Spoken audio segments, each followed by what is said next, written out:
Salam dan bahagia Ibu dan Bapak Guru. Pada video kali ini, kita akan membahas elemen pertama dari dimensi kreatif, yaitu elemen menghasilkan gagasan yang orisinal. Elemen ini berkaitan dengan dimensi bernalar kritis, tepatnya pada kemampuan murid untuk mengajukan pertanyaan, mengidentifikasi, mengklarifikasi, mengolah informasi dan gagasan.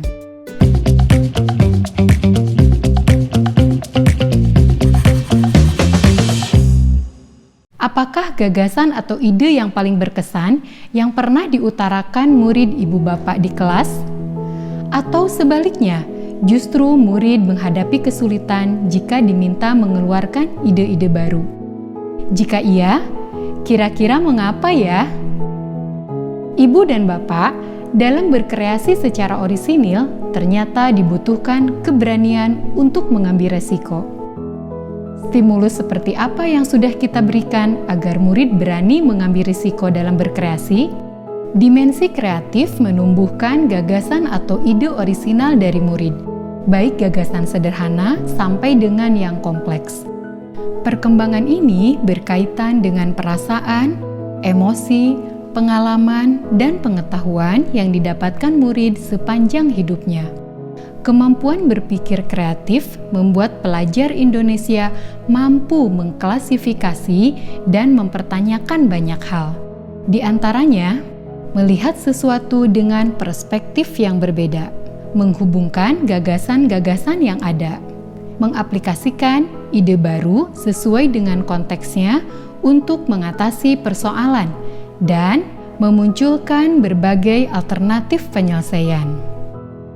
Elemen ini mengembangkan kemampuan murid menghasilkan gagasan untuk mengekspresikan pikiran dan atau perasaannya. Mari kita simak alur perkembangan elemen ini dalam setiap jenjang dan contoh pembelajarannya di dalam kelas.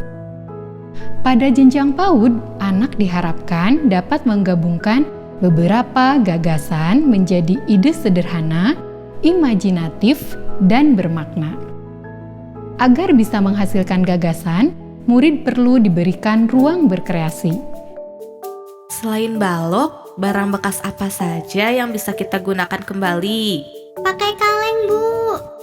Kalau saya punya banyak dus bekas susu. Kira-kira bisa dibuat jadi apa ya kaleng susu, dus bekas, dan bungkus makanan? Jadi menara, Bu. Caranya bagaimana? Tumpuk ke atas biar tinggi.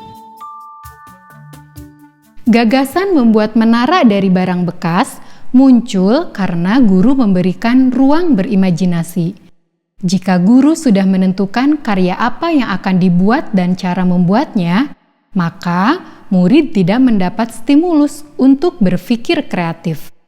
Cara ini bisa ibu dan bapak terapkan dalam semua jenjang dengan menyesuaikan fase murid. Pada akhir jenjang SD, murid diharapkan mampu mengembangkan gagasan yang dimiliki untuk membuat kombinasi hal yang baru dan imajinatif. Misalnya, saat pembelajaran bahasa Indonesia, murid belajar mengambil nilai-nilai dari puisi yang dibacanya. Murid kemudian mendapatkan gagasan bahwa puisi bisa dipakai sebagai media bercerita. Gagasan tersebut kemudian murid kembangkan untuk hal yang lain. Saat diberikan tugas IPAS untuk menceritakan budaya di daerahnya, murid pun menggunakan puisi sebagai medianya. Gagasan tersebut bisa distimulasi karena murid diberikan kebebasan dalam mengekspresikan tugasnya di sekolah. Cara ini bisa ibu dan bapak terapkan juga dalam jenjang yang lain. Pada jenjang SMP, murid diharapkan dapat menghubungkan gagasan yang dimiliki dengan informasi atau gagasan baru. Kemudian, mampu menghasilkan kombinasi gagasan baru dan imajinatif.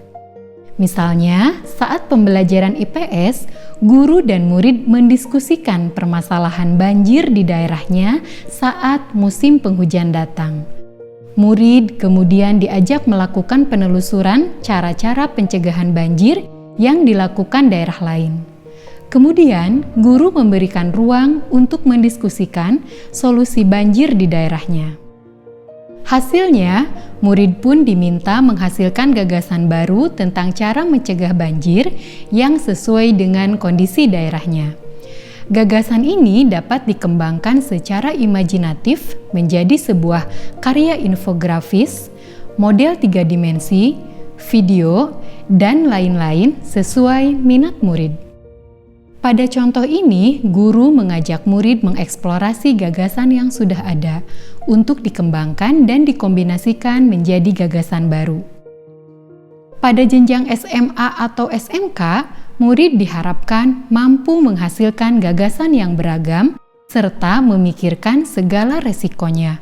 Murid mampu mempertimbangkan dari berbagai perspektif seperti etika dan nilai kemanusiaan ketika gagasan tersebut direalisasikan.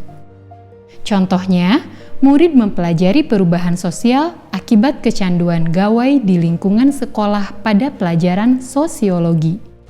Murid menyimpulkan bahwa salah satu dampaknya adalah kurangnya interaksi sosial saat jam istirahat, serta mereka cenderung kurang bergerak karena sibuk dengan gawainya. Dari kesimpulan ini, murid kemudian mengusulkan ada gerakan Hari Tanpa Gawai. Di hari itu, murid dan guru bisa melakukan berbagai aktivitas bersama yang tidak menggunakan gawai, seperti bermain basket, board game, diskusi buku, dan lain-lain. Sebelum gagasan ini dieksekusi, murid diajak mempertimbangkan gagasannya dari berbagai perspektif. Misalnya, dari sisi peraturan sekolah, dari perspektif para guru, juga dari minat teman-temannya yang beragam. Pada jenjang ini, murid dapat dilatih memberikan gagasan yang tidak hanya berdampak pada dirinya, tapi juga lingkungannya. Sehingga kita bisa memantik mereka berpikir tentang gagasannya dari berbagai perspektif. Kegiatan ini juga akan menguatkan dimensi berkebinekaan global mereka. Termasuk ketika murid memiliki gagasan tentang rencana masa depannya. Kita bisa mengajak mereka untuk memikirkan resiko bagi dirinya, keluarga, dan hal lainnya. Contoh-contoh pembelajaran pada semua jenjang tadi semuanya memiliki kesamaan, yaitu murid diberikan ruang bereksplorasi dengan idenya sendiri. Hindari mengarahkan murid untuk menghasilkan tugas yang seragam. Kita bisa menetapkan kriteria sesuai kompetensi capaian pembelajaran dan level kognitifnya.